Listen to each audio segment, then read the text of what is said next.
Lebanese health officials say at least 20 people have been killed and more than 450 injured in a second wave of explosions involving communication devices.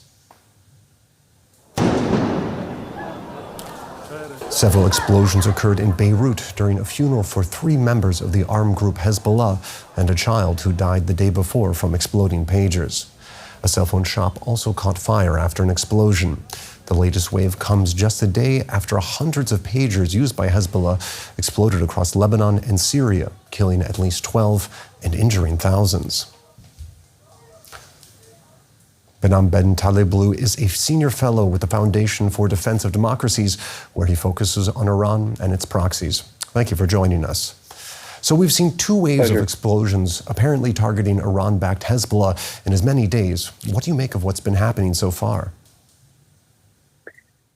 So if all indications point to the prospect that I should say, that Israel's foreign intelligence services are behind this, there's several political and military aims the Israelis may wish to achieve. One is to signal the seriousness about their desire to restore the 60 to 80,000 internally displaced persons to the north. These folks, plus the about 40 towns, cities, and villages in the north that have basically turned into ghost towns since October 8th. There is a real seriousness to get these folks back to a new normal. And in order for them to get back to a new normal, they have to push Hezbollah back and to cease the Hezbollah drone, rocket, mortar, and other attacks. Second, of course, is to put Hezbollah into a deterrence dilemma. That's militarily, I think, what the Israelis may be trying to achieve. Obviously, it signals how far they're able to penetrate not just the personnel, but the command and control and the supply chain networks that give these walkie-talkies and other electronic communication devices. But it's to force Hezbollah out of this tit-for-tat scenario. If Hezbollah doesn't respond, well, then it's already lost a whole host of operatives. But if Hezbollah does respond and tries to save face, well, Hezbollah could risk losing its head, and that may allow Israel to come in even harder militarily and restore deterrence and clear the way for those 60, 80,000 displaced persons back. Well, as you were saying there, many people are pointing the finger at Israelis' intelligence service. So what exactly does this say about Hezbollah's defense preparedness just one day after the pager explosions that we saw injuring and killing so many people? It would show both on the pager front as well as on the walkie-talkie front. And again, one assumes that Hezbollah had shifted, and indeed popular reporting had said Hezbollah did shift to these electronic lower tech communication devices because of the fear that cell phones could have been traced by the Israelis.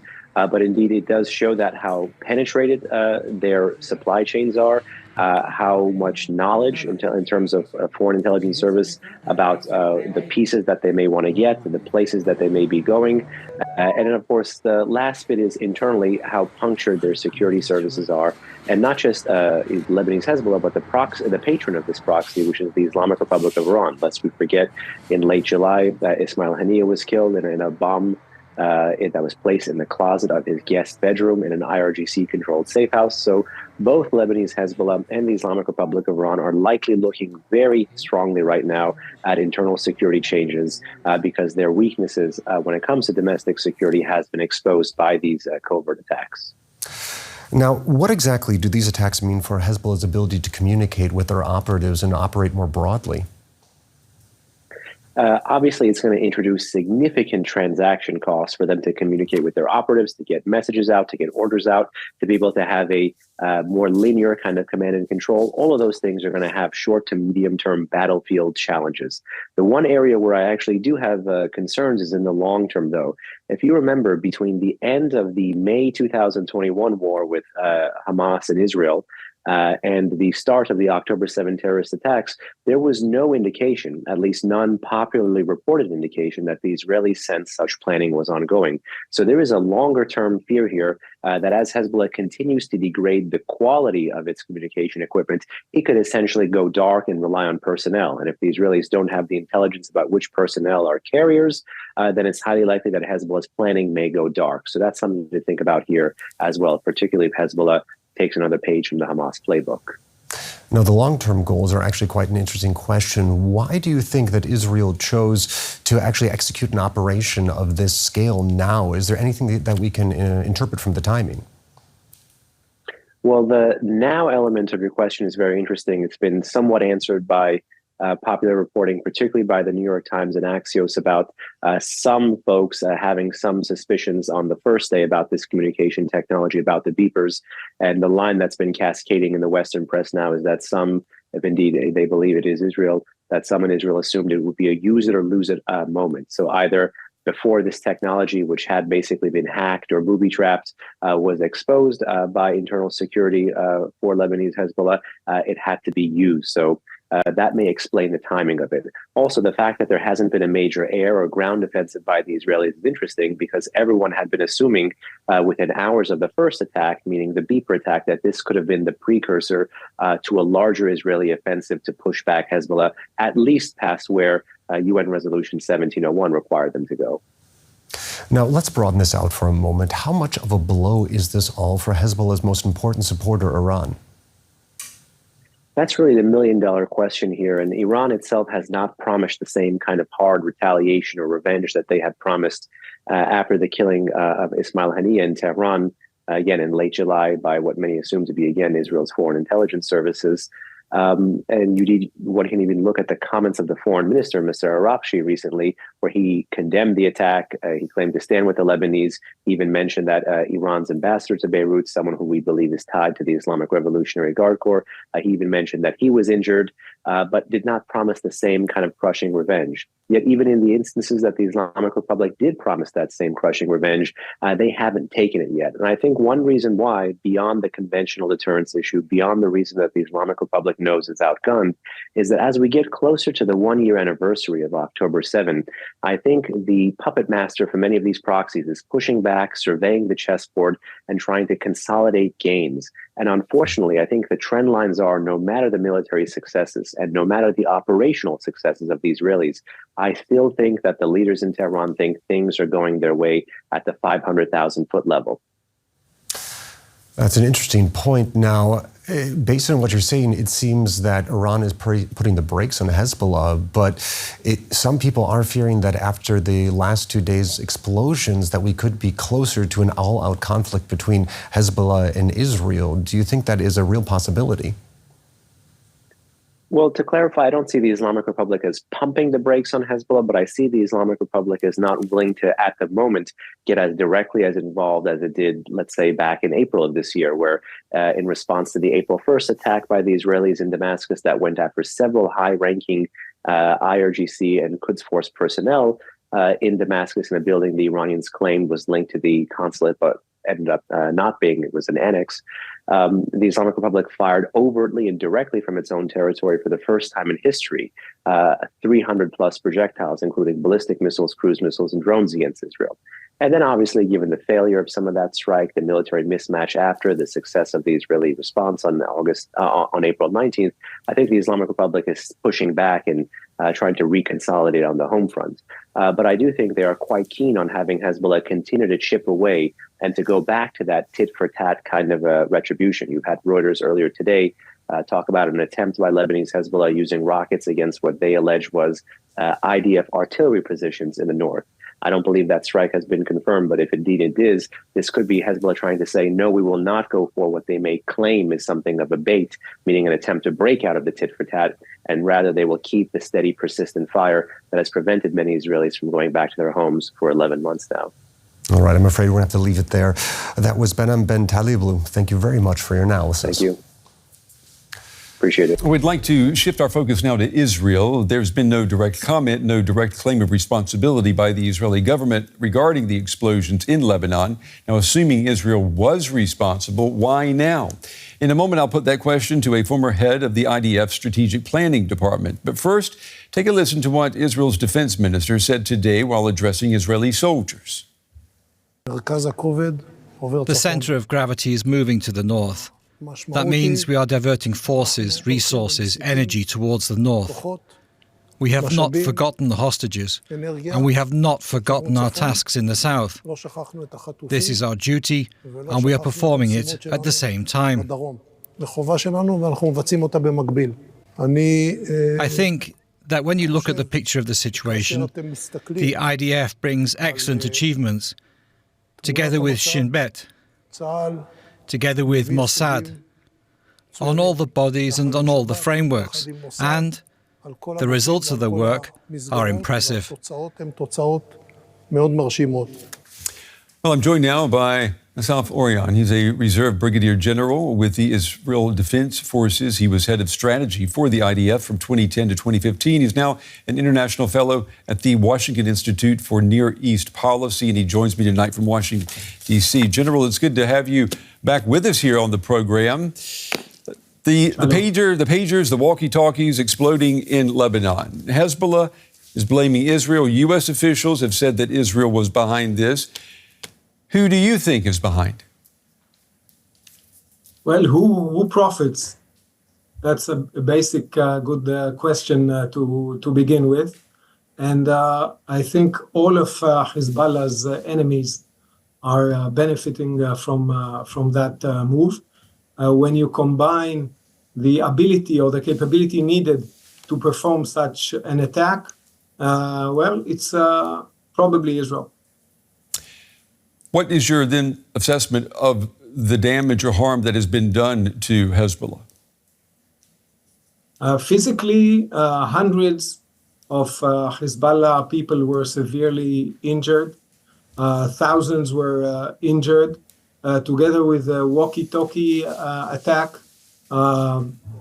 Vehicles, offices, command posts, homes of Hezbollah fighters and members, all those privileged to a secure communication gear of this movement, of this terror organization, were exposed to that. So physically, there's a major disruption in the command and operational levels, and a major disruption of communication, but also major undermining and a staggering blow to the organization's trust in its own security, its feeling of being compromised and exposed to infiltration, penetration, manipulation, breaching of its security.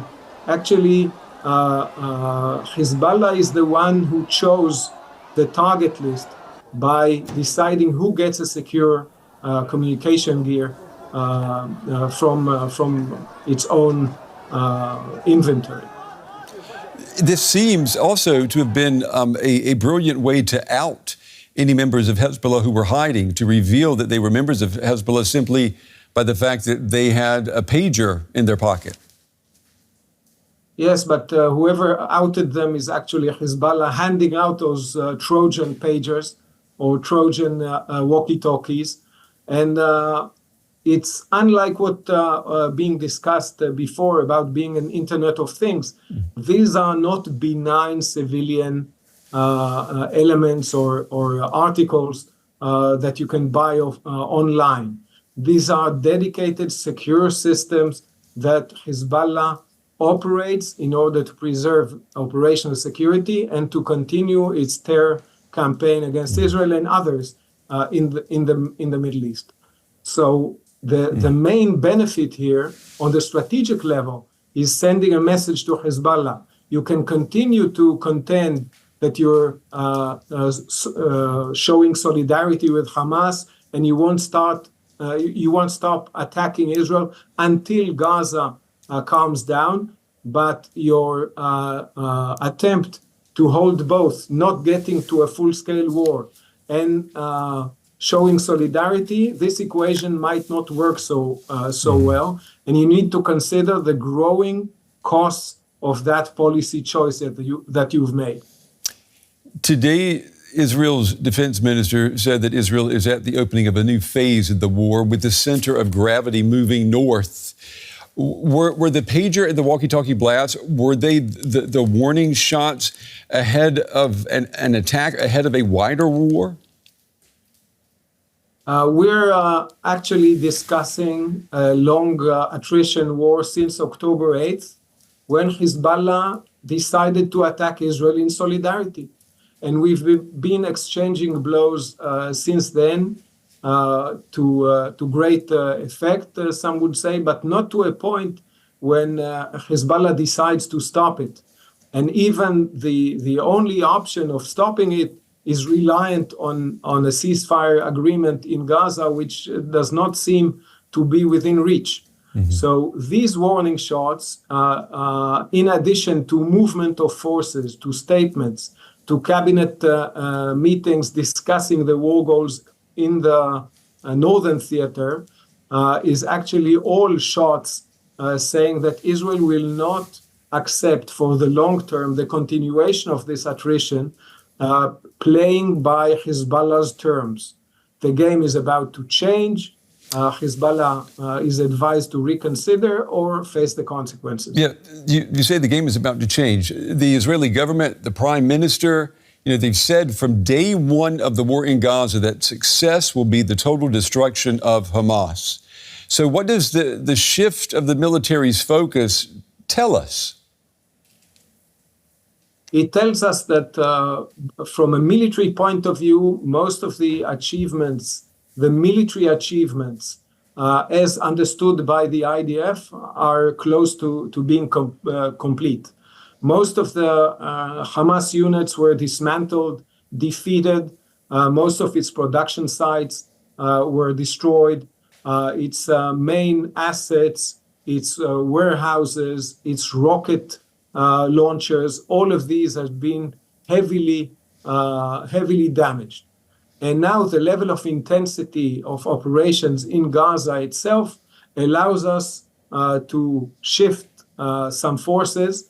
And the most salient one is the movement of the 98th Commando Division from the south to the north. This division was very active in Rafah, in Khan Yunis, in the northern parts of Gaza. And it shows us that most of the job is over, and now it's needed up north, so either to wage war or to... Let me just, if I could interject, I just want to say, are you saying that the IDF can declare mission accomplished now in Gaza against Hamas? No, the IDF sees the defeat of Hamas as a multi-year, maybe decades mission. It's understood that the main staggering effect needs to happen with intensive, high intensity and wide maneuvering. And later on, the next phase is incurring or recurring raids into the strip and destroying the resurging and the re-emerging Hamas units. Okay. It means that the utility of the use of force has decreased in Gaza and is increasing in the north. If this does become a wider war, pulling in Iran, for example, is Israel, the military, is it set up, is it prepared for this becoming a larger conflagration? We are prepared as much as we can be prepared after a year of fighting. Experience has grown up, but it came with casualties. We have thousands of injured, hundreds of lost fatalities in soldiers. We have the October 7th shock still among us. And we will, since this is fighting for our lives, we will fight with our best efforts, but would greatly appreciate the help of our strongest ally, the United States of America. We've got about a minute left, General. You and I, we spoke 10 months ago when unity was very high in Israel. Israelis said that they supported the military's goal of removing the Hamas threat and returning all of the hostages. What condition is Israeli unity in tonight? It's a very important part of our perseverance, of our cohesion, of our national, I could say, backbone, upholding the muscle tissue of the IDF. But unfortunately, you can't divide politics from war. And as Clausewitz said, this war, as well as many others, is the continuation of politics by other means. The only problem is that it's domestic politics and not just foreign policy. Reserve IDF Brigadier General Assaf Orion. General, we appreciate you taking the time to talk with us. We certainly appreciate your valuable insights. Thank you. Thank you very much.